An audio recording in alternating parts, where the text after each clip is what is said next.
We are a river city, a bold city, the First Coast, a place to create and to belong.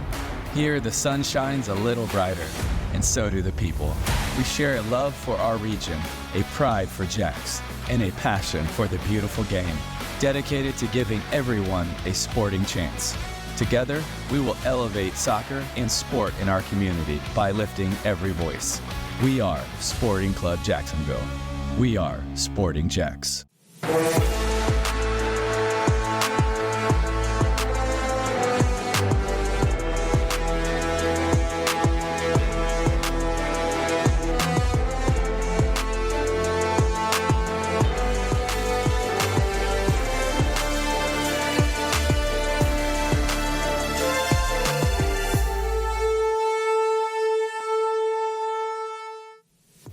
Welcome into the Sporting Jacks Report. I'm Cole Pepper. Hope all of you made it through the storm safely. Coming up, a look back at the Sporting Jacks Youth Soccer Clinic at the Jags game last weekend.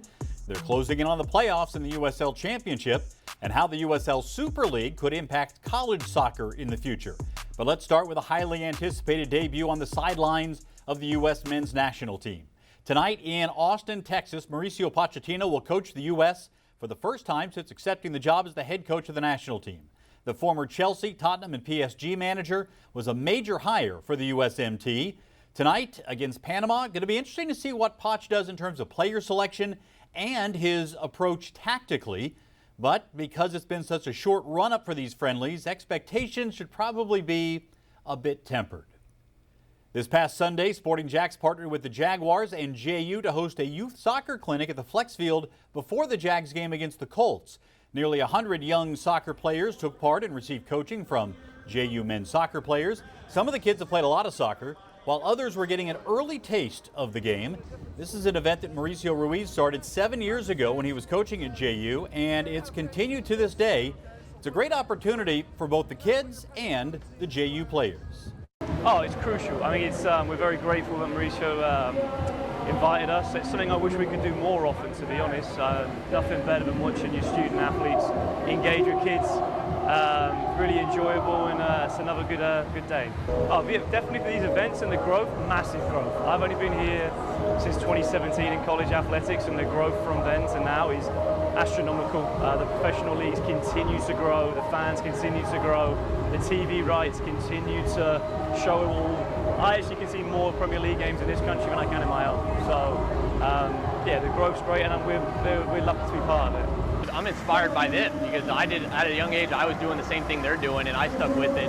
And I was able to create those core memories that I still look back on and inspire me to keep playing and working hard and hopefully achieve the dream of becoming a professional one day. Well, it's about grassroots work, and the ones that know the game, we want to make sure that they understand what Sporting Jacks are doing in the community, not only having professional men's and women's soccer teams, but being involved in the community, bringing soccer to those areas.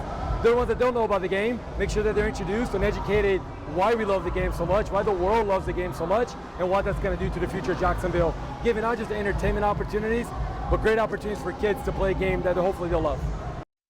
All right, it's time now for our Island Wing Company USL Championship Game of the Week. And this week we focus on a game that brought some hardware home for one team as Louisville City played at Indy 11. To Indianapolis we go. These two teams played in April on CBS, the first network game of the USL Championship. Lou City won that one 5-3, and Lou City would take an early lead. Watch how many players are involved here. It gets crossed in. Sam Gleedle sends it through, then put away by Amadou Dia. And Lou City takes an early lead. Take another look here. Just the 12th minute and an excellent opportunity for the road team to go ahead. It would remain 1-0 until the dying moments of the first half. In stoppage time, Malik Foster sets up Augie Williams. What a turn and a strike by Williams. He gets the job done. His 75th career goal. This one deserves another look. Great footwork. And the more than 10,000 in attendance at Carroll Stadium love it. Second half now, a familiar face and name involved here. Jack Blake finds some room, and this one-touch cross to Williams, right on the money. Williams puts it away. What a stretch for Williams. 5 goals in 3 matches for him, and it's a 2-1 Indy lead. It looked like it would remain that way, but in stoppage time again, the ball floating to the back post. It comes to Jake Morris, and Morris puts it in off a deflection. And with the draw, Lou City clinches the Players' Shield They will not be caught for the best record in the regular season. They are the #1 seed in the Eastern Conference. All right, let's check out some of the other scores from around the league. See Pittsburgh putting up 4. That's a big one on the road, although Miami has been a team that's really struggled so far this year. The 2-2 draw there right in the middle of the screen, the game we just showed you, certainly important. But also note that Louisville with a 3-0 victory over Miami on a Wednesday. So it's been a big run-up for them to clinch some of that hardware. And it's getting right down to the wire. Just 3 more match weeks until the playoffs are set. Let's take a look at the conference standings, because this is going to be something to follow. You see that 4 teams from the West have clinched spots in the playoffs. Louisville City has clinched the #1 seed, but there's a lot of intrigue here. You look at the top 8 above that line will make the playoffs, and both Orange County and Phoenix Rising starting to separate just a bit from San Antonio, Monterey Bay, and FC Tulsa. Not much margin for error for those 3 teams. If we go to the East, another intriguing matchup to see here, because we mentioned Lou City there on top with 69 points. Only 2 teams have clinched spots in the East, Lou City and Charleston. Then you've got a large group of teams. If you look from Pittsburgh with 39 points up to North Carolina at 42, just 3 points separating those 4 teams that are battling for 2 spots in the postseason, and it looks like it will go right down to the wire this year. Time now for Mauricios Corner, and today Mao's going to take a closer look at a team battling for a playoff spot. That would be Loudoun United. So, Cole, you're exactly right. Loudoun United, it's one of the teams this year that played really well. They have a clear identity in how they play, and you can see it here. They're in white. They're building out of the back. And under coach in Ryan Martin, remember, they're a team that came from the DC United organization. So they've always had a style, but look at how much pressure Hartford Athletics, another team that's fighting for a playoff spot, how much pressure they put in.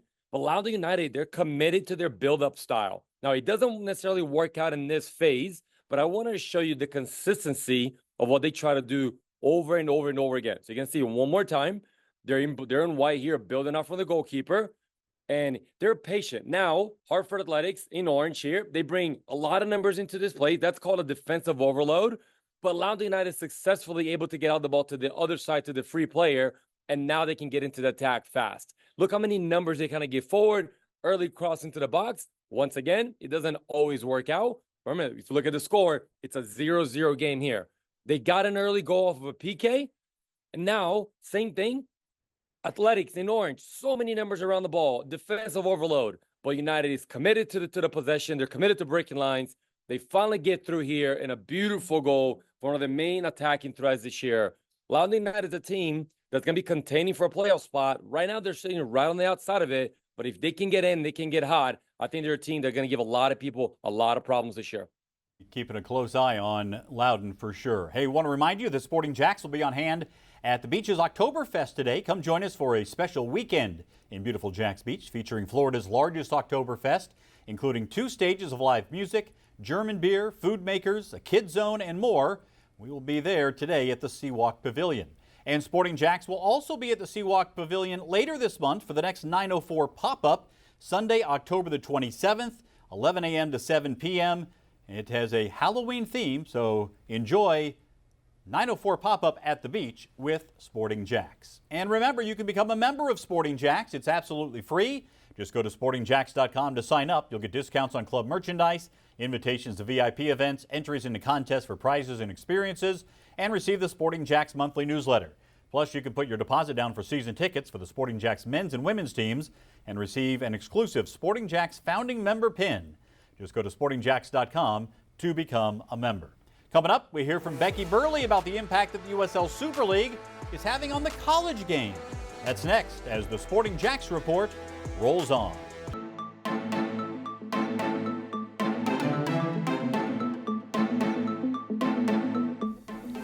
The next national broadcast for the USL Championship, well, it'll be the final, November the 23rd. Teams, of course, to be determined. That game will be broadcast nationally on CBS, and the championship will be played for. Of course, all of the USL Super League games can be seen on Peacock. Time now for the USL Super League highlights. Let's start In South Florida, as Fort Lauderdale United hosted Brooklyn FC in the team's home opener, scoreless in the 82nd minute. Fort Lauderdale a corner kick initially headed away, but Reese Klein with this right-footed blast, her first goal of the season. It's a big one. Take another look at the placement on this ball. Fort Lauderdale wins it 1-0, first loss of the season for Brooklyn. Lexington hosting Carolina. You should take one last look at the Klein goal. You have Lexington wearing their pink kits for Breast Cancer Awareness Month. Carolina moving forward. This one would get swung into the box. Watch Lexington's Madison Perez trying to clear it, but it goes in for an own goal. That gave Carolina the 1-0 lead. They would hold the lead through regulation and into stoppage time, but Perez would have a chance to atone on the corner kick. Look at this precision on this corner, right to the head of Kimberly Mendez, who nods it in. Her first goal of the season. Carolina and Lexington draw 1-1. Spokane Zephyr hosting Dallas Trinity first half. Great job here by Dallas's Tioma Obagagu to keep it in. Then the cross into the box for Hannah Davidson, who gives Trinity the 1-0 lead. Watch again. Look how close this one is to going out. Obagagu keeps it in. Terrific effort by her. And then Davidson with the finish for the Trinity. Second half now, Dallas on the attack again. Lucy Shepard will get on the end of this one. The cross in, gets saved away initially, but not all the way out. Cleared away just a touch, but kept in. Jenny Julia Danielson gets on it. She goes to work into the area.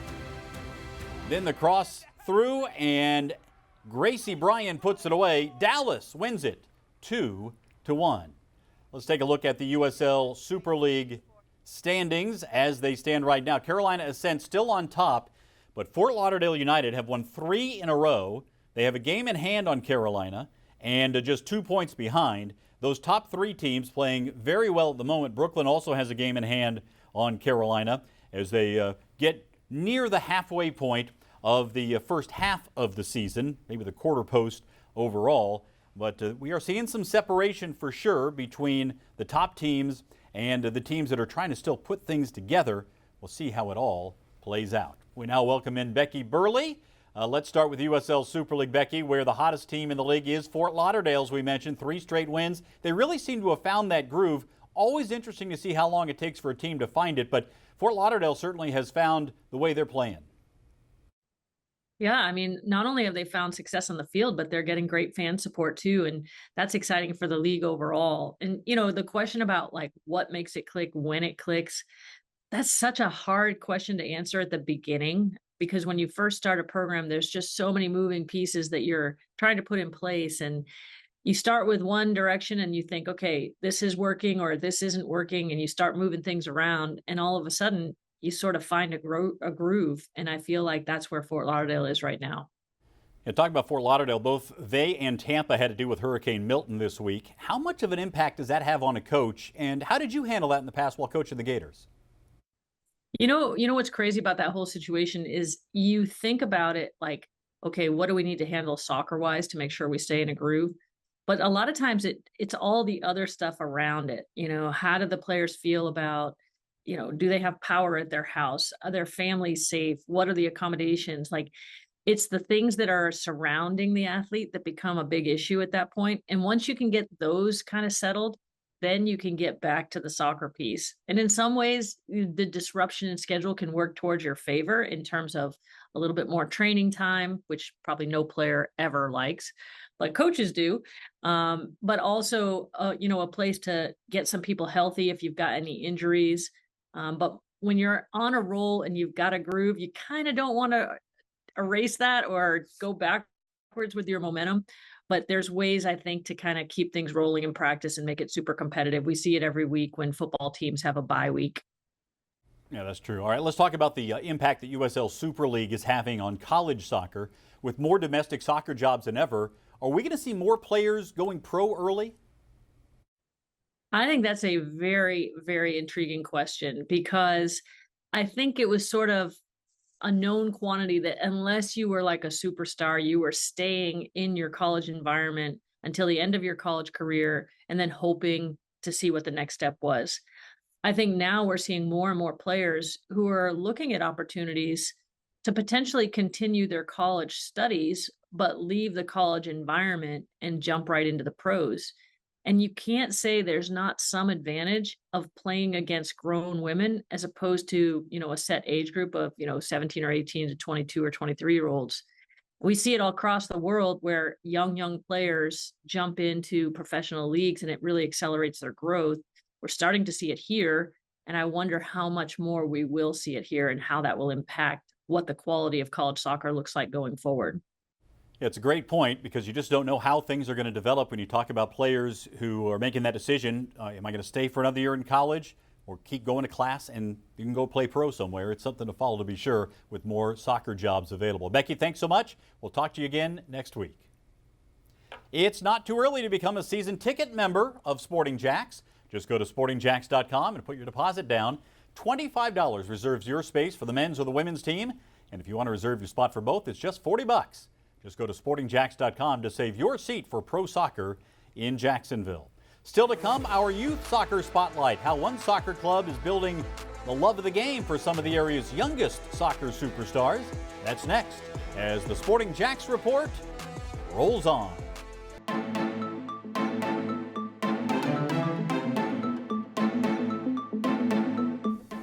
One of the major milestones for Sporting Jacks as we build toward kickoff will be to unveil the official kit.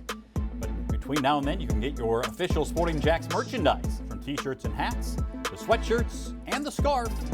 Find Sporting Jacks official merchandise at sportingjacks.com, at our official team store on Phillips Highway, and at We Got Soccer. Time now for our youth soccer spotlight, brought to you by the Bearded Pig Barbecue. And today we're hearing from a group called Super Soccer Stars. It's a group run by a man named Hendrik, who came from Germany initially to showcase what he's doing in this country. Hendrik Schnitzer was born in Germany and now is coaching kids as young as you can imagine on the soccer field. But no matter the age, they focus on some important foundational aspects of the game out on the field. Actually start at 18 months and we go up all the way to 12 years old in Jacksonville. And the biggest thing that we try to instill into them is teamwork and character building. So we always use the ball as a vehicle to coach soccer, but we want them to learn the values of teamwork, socialization, and just building a good character. I like a lot of the motor skills that go into soccer. I want to see kids not just be good at soccer, but become athletes, which I think is kind of declining in the USA today. And once those kids become athletes and they find a love for soccer as well, they'll start to blossom. It's always been one of my favorite things, just running around. The 2-year-olds are always my favorite group. I can keep them going. I'll sing songs, I'll be silly, I'll dance with them, whatever it takes. And if you run them first, get them a little more tired, and you'll always be faster than the 2-year-olds. So just get them tired, and then you can start teaching them a little bit at a time. That always a key, by the way. Anybody who's had a 2-year-old knows that's probably a great bit of advice right there. There are a lot of different approaches to introducing the game to kids. We've been around to a lot of different groups in the area talking about introducing soccer, coaching soccer, developing local soccer players. But it all starts with one big thing, and that is teaching young soccer players to have fun and enjoy the game. Hey, be sure to join us every Tuesday night on 1010XL, 6 o'clock for the Sporting Jacks Soccer Hour. It's on 1010 a.m. Mauricio Ruiz, Becky Burley, and I talk about local, national, and global soccer. You can also listen online or on demand at 1010XL.com. Still to come, we size up the Premier League as the second international break has hit. That's next as the Sporting Jacks report rolls on.